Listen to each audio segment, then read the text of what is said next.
तो हमने पढ़ लिया है आइडियल नॉन आइडियल एजोट्रोप्स को। अब हम पढ़ते हैं आगे topic which is colligative properties. ये कोलिगेटिव प्रॉपर्टीज क्या होती है? किसी भी सॉल्यूशन के लिए कोलिगेटिव प्रॉपर्टीज का डिस्कशन हम करेंगे। क्या पढ़ेंगे? Colligative properties.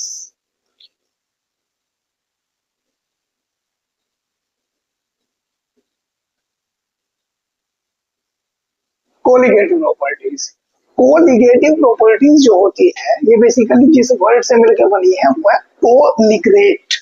क्या है? को और लिगरेट। को का मतलब क्या होता है? टुगेदर, एक दूसरे के साथ।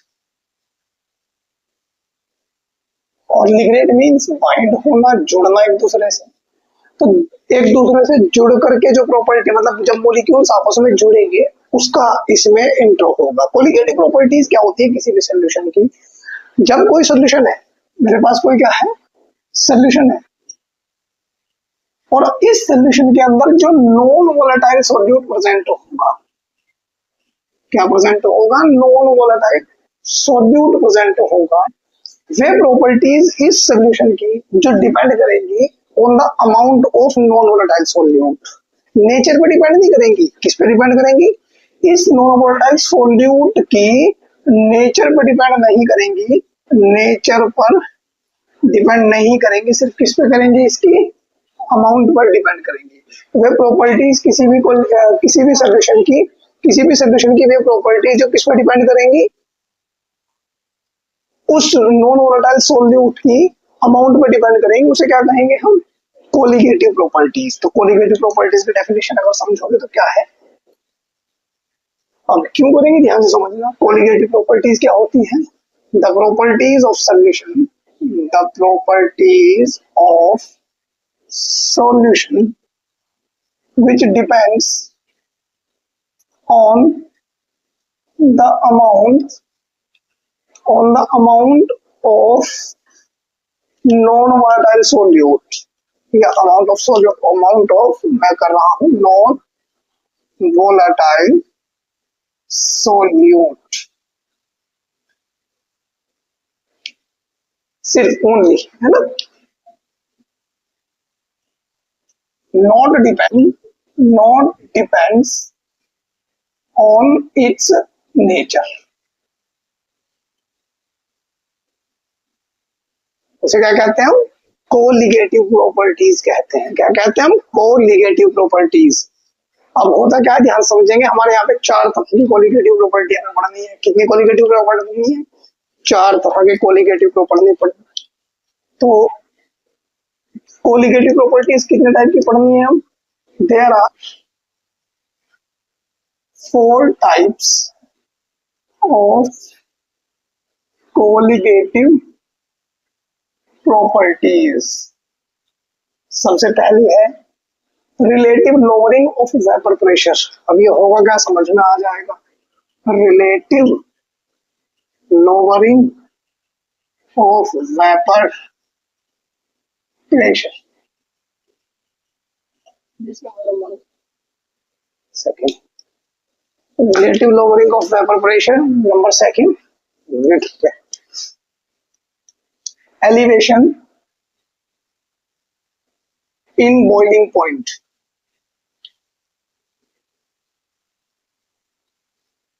Third, dispersion in freezing point। and last, which is more important, osmotic pressure।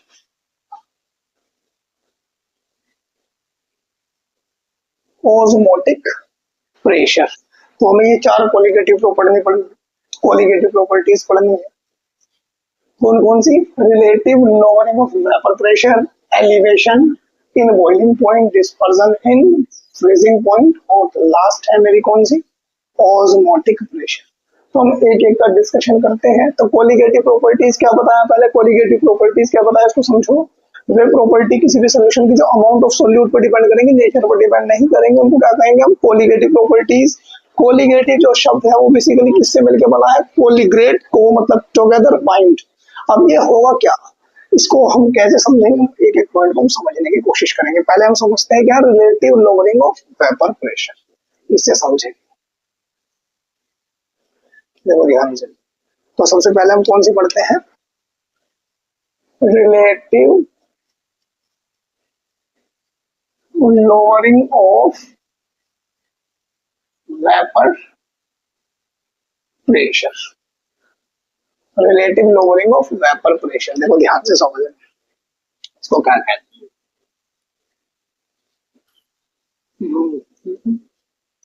अब मान लो मेरे पास ये प्योर सोलवेंट है, मेरे पास ये क्या है? प्योर सोलवेंट है, मान लो ए। इसके अंदर अभी सोल्यूट डिसॉल्व नहीं किया गया, और मान लो ये मेरे पास नॉन वोलेटाइल सोल्यूट रखा गया है बी। नॉन वोलेटाइल सोल्यूट है बी, ठीक है। अब देखो ध्यान से, इसके अंदर ए के मॉलिक्यूल्स प्रेजेंट है, मान लो ए ए ए ए ए ए ए ये मॉलिक्यूल्स प्रेजेंट है, ठीक है। इसके अंदर ये बी बी के मॉलिक्यूल्स प्रेजेंट है, इसके हैं ये बी बी बी बी के मॉलिक्यूल्स प्रेजेंट है, ये बी के पार्टिकल्स प्रेजेंट हैं जो कि नॉन वोलेटाइल। अब मैंने इसको क्लोज कंटेनर में लिया, इसको भी क्लोज कंटेनर में लिया। अगर मैं इसको हीट दूं, इसको टेम्परेचर देता हूं, इसको टेम्परेचर देता हूं, तो इसके मॉलिक्यूल्स वेपर्स बनाएंगे, क्योंकि ये तो वोलेटाइल है। ये क्या है? वोलेटाइल है, तो ये वेपर्स बनाएंगी, तो इसका कुछ ना कुछ क्या आएगा? वेपर्स आएगा। सीधी सी बात है, यहाँ पर ये वेपर्स के रूप में यहाँ पे पार्टिकल्स इकट्ठे हो जाएंगे, लेकिन इसमें वेपर्स नहीं बन पाएंगे, क्योंकि वेपर्स के रूप में पार्टिकल्स ऊपर इकट्ठे नहीं हो पाएंगे, तो नो वेपर्स, मतलब यहाँ पर कोई वेपर प्रेशर नहीं आएगा।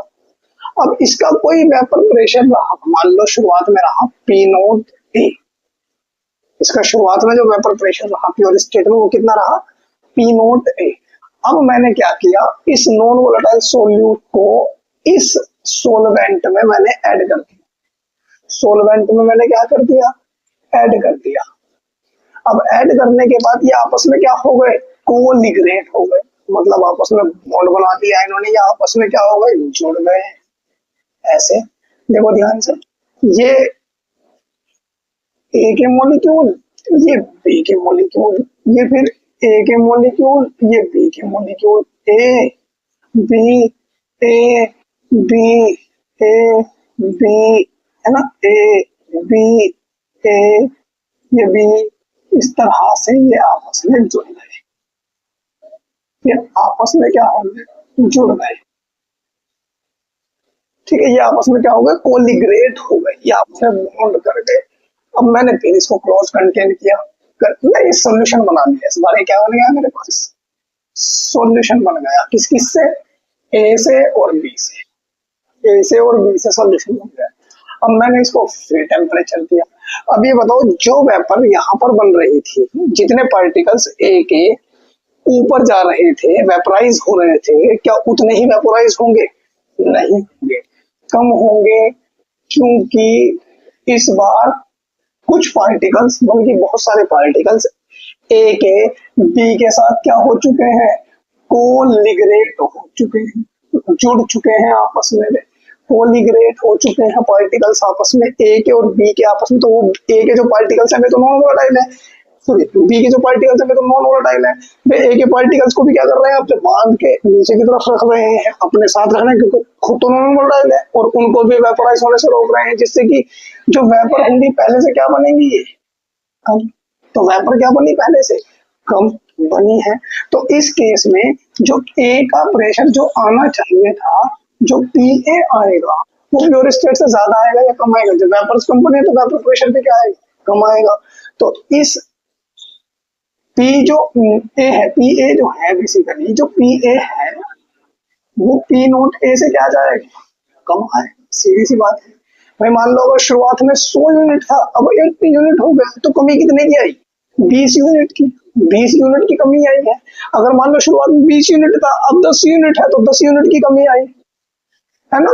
तो उस कमी को कहते हैं relative lowering of vapour pressure. कितनी कमी आई है उसको, सॉरी, उसको कहते हैं लोअरिंग ऑफ वेपर प्रेशर। क्या कहते हैं उसको? Lowering of vapour pressure. देखो ध्यान से, क्या कहते हैं उसको? अब ये रिलेटिव लोअरिंग क्या है वो ध्यान से इसको समझेंगे हम पहले यहाँ पर। तो when any non volatile solute, जब कोई non volatile solute is added to pure solvent, pure solvent, then there will be a decrement, एक कमी होगी in its vapor pressure, vapor pressure which is called, और उसी कमी को क्या कहेंगे? which is called lowering of vapor pressure। क्या कहेंगे उसके? lowering, vapor pressure में कमी, lowering of vapor pressure। बहुत ध्यान समझना। मान लो अगर प्योर स्टेट में लेट एक सोलवेंट है, let A is solvent and B is solute, और जो बी है ये नॉन वोलेटाइल है, तो हम क्या कह देते हैं? B is non volatile solute. A जो है वो सोलवेंट है, और बी को मैंने क्या कंसीडर किया है कि वो क्या है? कि नॉन वोलेटाइल सोल्यूट है। Then P A, P naught A क्या है? Vapour pressure of solvent in pure state, pure phase बोलो, जो प्योर फेज है इस ए की, उस ए में जो वेपर प्रेशर था that is P naught A, P naught A, P A क्या है? वेपर प्रेशर ऑफ सोलवेंट इन किसमें? सॉल्यूशन स्टेट या सॉल्यूशन फेज। सॉल्यूशन बनने के बाद जो वेपर प्रेशर हो गया है इस ए का that is P A. So lowering, जो कमी आई है ऑफ वेपर प्रेशर, वो कितनी आई है बताओ? कमी कैसे निकालोगे भाई? शुरुआत में ज्यादा है, बाद में कम हो रहा है, तो कमी कैसे निकालोगे भाई? शुरुआत में 100 यूनिट है, बाद में 80 यूनिट है, तो कमी कितनी की आएगी? इसकी कैसे पता करोगे? इस शुरुआत वाली कंडीशन में से ये वाली कंडीशन हटा दोगे तो लोअरिंग ऑफ वेपर प्रेशर कैसे निकालोगे? वो निकालोगे P naught A minus P ए। ठीक है ना, कोई दिक्कत नहीं होगी। लोअरिंग मतलब कमी को, और कमी को रिप्रेजेंट जो है इंक्रीमेंट या डिक्रीमेंट को रिप्रेजेंट कैसे करते हैं? डेल्टा पी ए। तो डेल्टा पी ए क्या हो गया? P naught A minus P ए। कोई दिक्कत नहीं होनी चाहिए। अब देखो ध्यान से, यहां तक मैं इसको रब करूंगा जल्दी से ऊपर का डायग्राम। अब देखो, बिकॉज डेल्टा पी ए मतलब जो कमी आई है ए में वो क्या हुई है? P naught A minus P ए, ये आई है। और रोल्ट लॉ क्या कहता है? अकॉर्डिंग टू रोल्ट लॉ अगर हम बात करते थे, अकॉर्डिंग टू क्या करते थे हम? Raoult law.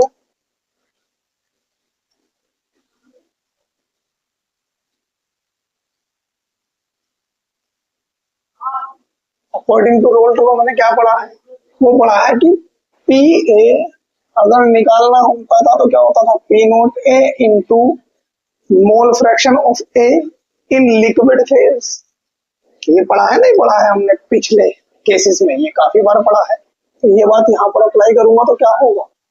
Delta P equals to क्या होगा, P naught A minus P naught A into mole fraction of A. ठीक हो गया। और ए याद रखना सोलवेंट है।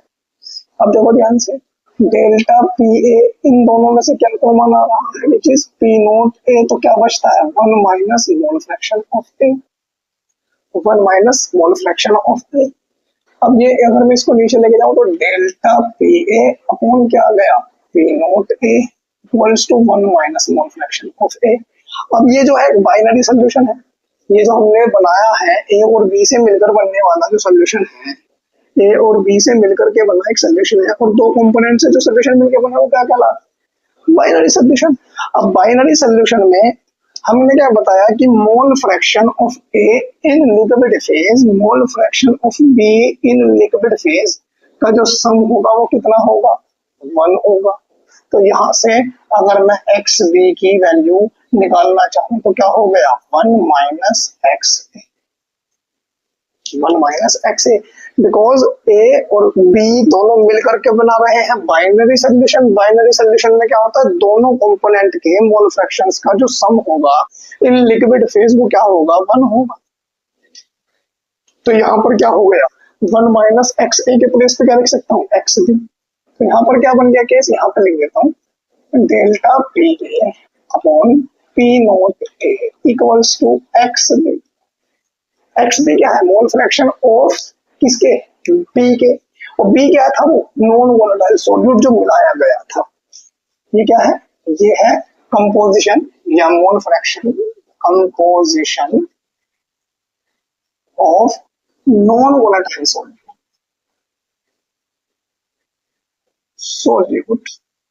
इन किसमें, लिक्विड फेज, लिक्विड फेज में। अब ये बताओ डेल्टा पी ए की वैल्यू कितनी है, P A minus sorry P A P naught A, मैं डेल्टा पी ए के प्लेस पे क्या लिख सकता हूँ, डेल्टा पी ए के प्लेस पे लिख सकता हूँ P naught A minus P A, P naught A minus P A upon P naught A equals to क्या आ गया, एक्स बी। अब ये देखो ध्यान से, ये था रिलेटिव सॉरी ये था लोअरिंग ऑफ वेपर प्रेशर, ये क्या था, लोअरिंग ऑफ वेपर प्रेशर, ये वाला जो था ये था lowering of vapour pressure. But ये किसके रिलेटिव चेक किया जा रहा है, किसके रिलेटिव, किसके रेस्पेक्ट, रिलेटिव मतलब रेस्पेक्ट, किसके रेस्पेक्ट किया जा रहा है चेक, ए के, और वो भी प्योर स्टेट के, जो सोलवेंट है, जो सोलवेंट लिया था उसके रेस्पेक्ट में जब आप lowering of vapour pressure check करते हो, lowering of vapour pressure with respect to the pure solvent, with respect to the pure solvent, उसी को कहते हैं हम relative lowering of vapour pressure. तो ये इसके रेस्पेक्ट चेक हो रहा है। तो इस पूरे डाटा को, इस पूरे कलेक्शन को, ये जो बन के आया है, ये पूरा कलेक्शन हम क्या कहेंगे, इसको कहेंगे relative lowering of vapour pressure. तो relative lowering of vapour pressure की डेफिनेशन क्या बन गई, lowering of vapour pressure with respect to, lowering of vapour pressure with respect to the pure solvent, with respect to the pure solvent is called relative lowering of vapour pressure. और relative lowering of vapour pressure किसके equal होता है, याद रखना, ए क्या है, solute था, तो हम चेक किसका हुआ है, ये चेक किसका हुआ है, बी के, है ना, मोल फ्रैक्शन ऑफ किसके निकालने हैं, उस नॉन वोलेटाइल सॉल्यूट के। अभी बताओ relative lowering of vapour pressure जो है वो किस पे डिपेंड कर दिया, amount of non volatile solute, amount of non volatile solute पे डिपेंड कर दिया। तो इसलिए ये प्रॉपर्टी क्या है, कोलिगेटिव प्रॉपर्टी है। ये क्या है, कोलिगेटिव प्रॉपर्टी है, याद रखना है बात। भाई lowering of vapour pressure colligative property नहीं होगी, क्योंकि लोअरिंग ऑफ वेपर प्रेशर अगर ध्यान से देखोगे तो क्या होगा, इस साइड में आएगा तो P naught A minus P A equals to X B into P A, P naught A, ये जाएगा इधर जाकर के। तो यहाँ पर ये लोअरिंग ऑफ वेपर प्रेशर, और यहाँ पे डिपेंड किस पे कर रहा है, ये तो ठीक है सोल्यूट है, लेकिन यहाँ पर सोलवेंट का डाटा भी प्रेजेंट है। तो ये, और हमें क्या कहते हैं, colligative properties are those properties which depend upon only amount of solute, और अमाउंट ऑफ सॉल्यूट यहाँ पे किसमें मेजर हो रही है, मोल फ्रैक्शंस में, उनके टर्म्स में मेजर हो रही है। तो याद रखना, तो relative lowering of vapour pressure क्या होता है? Lowering of vapour pressure with respect to the pure solvent is called relative lowering of vapour pressure. And जब हमने रोल्ट लॉ अप्लाई किया तो क्या निकल के आया अकॉर्डिंग टू रोल्ट लॉ कि relative lowering of vapour pressure is equals to the mole fraction of non volatile solute. तो ये सारी डेफिनेशन मैं यहाँ पर लिख देता हूँ, पहले मैं इसको रब कर देता हूँ।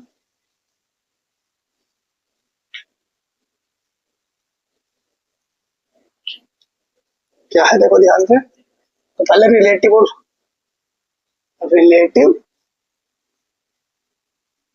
लोअरिंग ऑफ वेपर प्रेशर की डेफिनेशन क्या बननी चाहिए? ये बननी चाहिए lowering of vapour pressure with respect to the pure solvent is called relative lowering of vapor pressure। Relative lowering कैसे निकालते हैं? लोअरिंग मतलब कमी कैसे निकालोगे? डेल्टा पी ए या 1 या 2 कैसे भी सिंबल, एनसीईआरटी में सिंबल दिया गया है 1, वो रिप्रेजेंट इस बात को कर रहे हैं, उन्होंने माना है 1 इज सोल्यूट एंड 2 दो कंपोनेंट है, बाइनरी बनाया गया है, एक कंपोनेंट जो फर्स्ट कंपोनेंट है वो तो सॉल्वेंट है, प्योर सॉल्वेंट, और जो सेकंड है वो है non volatile solute, non volatile solute. तो उस केस में फॉर्मूला क्या बन के आएगा? वो बन के आएगा P note 1 minus P 1 upon क्या आएगा? पी नोट 1 इक्वल्स टू क्या निकल के आएगा? ये आएगा मोल फ्रैक्शन ऑफ सेकंड कंपोनेंट। कोई दिक्कत है? वही निकल के आ रहा है, हमने ए और बी के तरीके से इसको निकाल के दिखाया है। तो relative lowering of vapour pressure क्या हो गया? Lowering of vapour pressure with respect to pure state of pure vapor pressure of solvent, है ना, या vapor pressure of solvent in pure phase, इसको कहते हैं। जो डाटा आया है ये है relative lowering of vapor pressure and according to Rolle's law and according to Rolle's concept हो गया ये रोल्स कंसेप्ट। जब हमने रोल्ट में अप्लाई किया इसमें तो रोल्स कंसेप्ट से जो रिलेटिव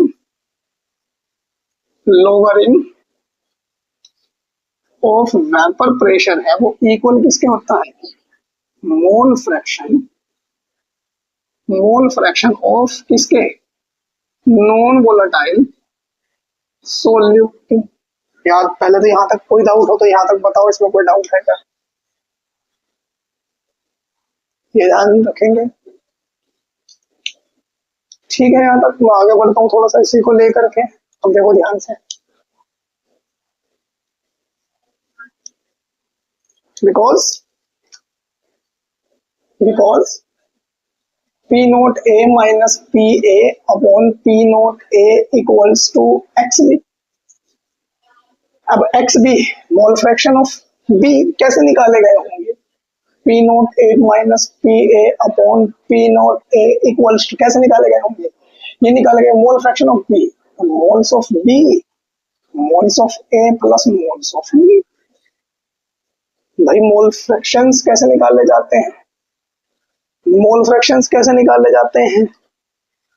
जिस भी कंपोनेंट के आप मोल फ्रैक्शंस फाइंड आउट करना चाहते हैं उस कंपोनेंट के मोल्स तो आप ऊपर रखते हैं, और टोटल जो मोल्स हैं हर एक कंपोनेंट के जो मोल्स हैं सोल्यूशन में, क्योंकि बाइनरी सोल्यूशन है, बाइनरी सोल्यूशन में दो ही कंपोनेंट है, एक ए और एक बी, तो ए के मोल्स प्लस बी के मोल्स, ठीक है ना।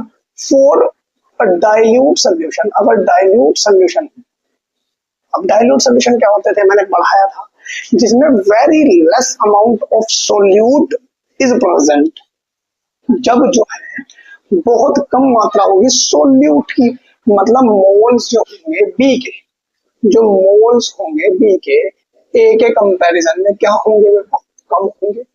ए के कंपैरिजन में क्या होंगे? बहुत कम होंगे। ए के मोल्स जो होंगे वो ज्यादा प्रेजेंट होंगे बी के मोल्स से। तो हम क्या करेंगे? इसको नेग्लेक्ट कर देंगे, क्योंकि अगर बहुत बड़ी क्वांटिटी में बहुत छोटी क्वांटिटी आप जोड़ दोगे तो कोई फर्क नहीं पड़ेगा, वो बड़ी क्वांटिटी के नियरली इक्वल ही आएगा। सो क्या करेंगे, P naught A minus P A upon P naught A equals to N B upon N A में जब एन बी ऐड करोगे एन बी नेगलेक्ट हो जाएगा कंपैरिजन में टू एन ए। ये एक फॉर्मूला ये भी दिमाग में रखना है, P naught A minus P A upon P naught A. अब आपने मोल कंसेप्ट से सीखा है, मोल्स किसी भी कंपोनेंट के जब निकालते हो उस कंपोनेंट का वेट और उसका मोलर मास, उस कंपोनेंट का क्या निकालते हैं आप, मोलर मास। तो कंपोनेंट का मोलर मास भी आपको याद रखना है। बेसिकली नॉन वोलेटाइल सॉल्यूट में यूरिया आएगा जिसका मोलर मास 60 रहेगा, 60 यूनिट याद रखना, ग्राम मोल इनवर्स। और यूरिया के प्लेस पे आपको ग्लूकोज देगा 180, सुक्रोज देगा 342। ये कुछ फिक्स्ड है, याद रखना। मोलर मास जो है नॉन वोलेटाइल सॉल्यूट में, अगर यूरिया दिया गया है जिसका फॉर्मूला होता है NH2CO NH2 NH2CO NH2, इस केस में जो मोलर मास रहेगा वो रहेगा 60 यूनिट। और अगर बात की जाए ग्लूकोज की, ग्लूकोज के केस में ग्लूकोज का फॉर्मूला C6H12O6 रहेगा, इसमें मोलर मास कितना रहेगा 180 यूनिट। और अगर सुक्रोज दे रहा है तो सुक्रोज के का फॉर्मूला C12H22O11 होगा और इसका मोलर वेट रहेगा 342 यूनिट्स। ये जनरली याद भी हो जाते हैं। अब यहाँ पे मोल्स ऑफ बी लिखे हैं, मोल्स कैसे निकालते हैं, weights of B upon by weight of B, given weight of B और मोलर मास ऑफ बी। उसके बाद मोल्स ऑफ ए कैसे निकालोगे, weight of A upon molar mass of A, है ना। और ये आप मल्टीप्लाई करेंगे तो क्या होगा, इस तरह से जब मल्टीप्लाई होगी तो क्या होगा, मल्टीप्लाई करो तो फॉर्मूला क्या बन के आएगा डाइल्यूट सॉल्यूशन के लिए, P naught A minus P A upon P naught A equals to W B M A, और ये हो गया डब्ल्यू ए एम बी, जहां ए जो है वो सोलवेंट को रिप्रेजेंट कर रहा है और बी किसको, सोल्यूट की कंडीशंस को रिप्रेजेंट कर रहा है। याद रखना, weight of solute, molar mass of solvent, weight of solvent और मोलर मास ऑफ सोल्यूट। ये केस डायरेक्टली जब आप पुट आउट करेंगे किसी भी सोल्यूशन में, जब मैं क्वेश्चंस कर रहा हूँ, मैं क्वेश्चन सारे कराऊंगा, एनसीईआरटी के क्वेश्चंस भी कराऊंगा और भी बहुत सारे क्वेश्चंस में जब कराऊंगा तो इस फॉर्मूलाज से भी हम करेंगे डायरेक्ट सॉल्यूशन। जब हमें मिलेगा तो हम इसका अप्लाई भी करेंगे। इसको देखो,